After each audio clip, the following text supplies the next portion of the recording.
Good afternoon, everybody. I want to welcome you here to Prog Monster. My name is Murph. I am the host of this show, a show dedicated to progressive rock and other forms of rock music. Just going to take a drink. So, we're here with the show that we run on Sunday nights called Commonalities Compared. This is a show in which Ben gives me a couple of rock commonalities, usually like a drummers or guitar players, or maybe an album, or maybe a couple of groups, and I compare the two of them. That's pretty much all there is to it. And I'm bleeding here. I don't know how that happened. Anyways, we'll ignore that part until we're done the video.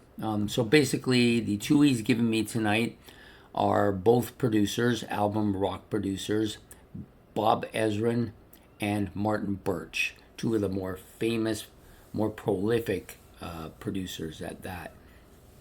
Both have produced albums from a lot of different bands. And most of these bands are bands that I like.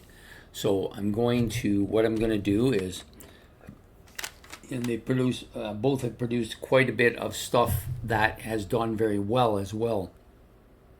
Excellent producers, producing a lot of very clear, excellent produced albums with lots of different ads, the stuff that they've added in to help the musicians produce great albums. And both have produced a lot of albums that I actually own. So what I did is I took 5 albums that they've both each have produced, and I'm going to talk about each of them. I'll probably do alternate them. So the first one I'm going to talk about is this one, Alice Cooper's Welcome to My Nightmare. This is a Bob Ezrin produced album. Solid album, really good production, lots of great creepy kind of stuff on here, as you would expect from Alice Cooper. I think he brings out the best of Alice Cooper on this album. One of Alice's better albums. Lots of hard stuff, lots of really catchy stuff as well. So the next album up will come from Martin Birch, which is this album, Rainbow Rising. He actually produced all 3 of the Ronnie James Dio Rainbow albums. He may have produced others from Rainbow too, but those are the 3 I know. I own all 3. I just picked this one because I like it the best. Really well produced. Lots of really kind of clear but heavy stuff on here. The keyboards are excellent, and you're hearing a lot of that clarity based on the production that he did on this particular album. An album that's one of my favorites. Next up, we are going to go back to another album by Bob Ezrin. Yes, Pink Floyd's Division Bell. A post Roger Waters album for Pink Floyd. Excellent, again, excellent production. Some nice, really good stuff on here. Solid, very Pink Floyd-ish sounding, and he's brought out the best of that on this album. The next album I want to talk about a little bit is, of course, the introduction album for me to Iron Maiden. This is one of the classic heavy metal albums from that time period. The what do they call it? The new wave of British heavy metal. And this is the album that I think really kind of launched that whole movement in a great direction. It's really clear, excellent production, fantastic sound, and the album cover, of course, is brilliant. So another album from Martin Birch.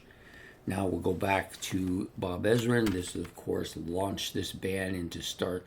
Well, it wasn't their album that really launched them, but it was the big kind of studio disc for them. Great album, great sound. Added a lot of different sounds to the album that Kiss had not done in its previous albums. Really brought them up a notch in the production department. And he also had a lot to do with the music that they were doing on this album as well. So that's Kiss's Destroyer. Back to Martin Birch, we have another album amongst my favorites and my introduction album to this band, Heaven and Hell from Black Sabbath. Really kind of a little bit of an underrated album, I think. Not as well produced as their next album, but I still like this a lot. It's got a clear sound to it. It introduces a different style for Black Sabbath here, and really well done. Maybe not as good as their Mob Rules follow-up. Next up, from Bob Ezrin, we have a Peter Gabriel album, showing a little bit of a different sound here. This is the debut album of Peter Gabriel, or Peter Gabriel 1, if you prefer. Lots of stuff on here that's really good, well produced. Salisbury Hill, of course, the big hit here, and so yet another hit for Bob Ezrin. Next up is Martin Birch's Jump In Here with the Blue Oyster Cult and Fire of Unknown Origin. Of course, another album that has launched this group for me. This is a very well produced, nice collection of songs, and really gives this whole album has a kind of cohesiveness to it. Sounds really good. The production is excellent.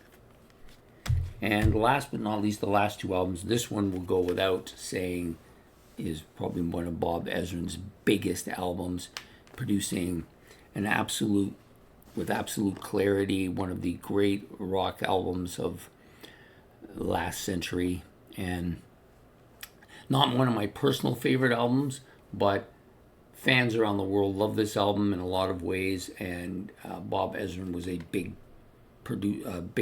factor in that, producing an absolutely wonderful sounding album.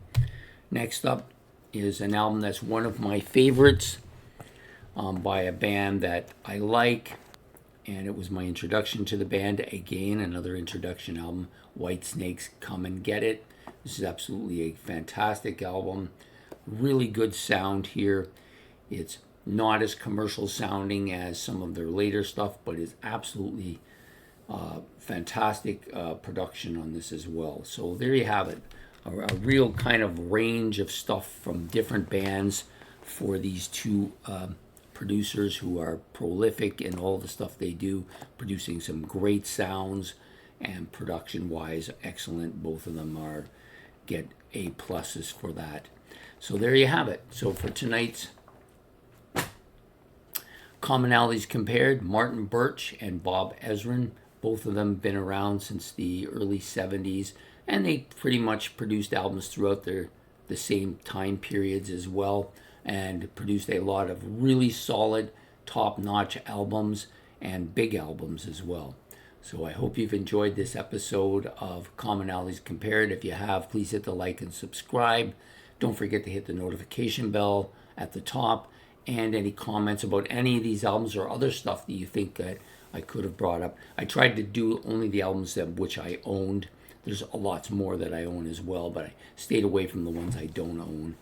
And I hope you've enjoyed this, and we will see you again next Sunday for another episode of Commonalities Compared. Take care and have a good night.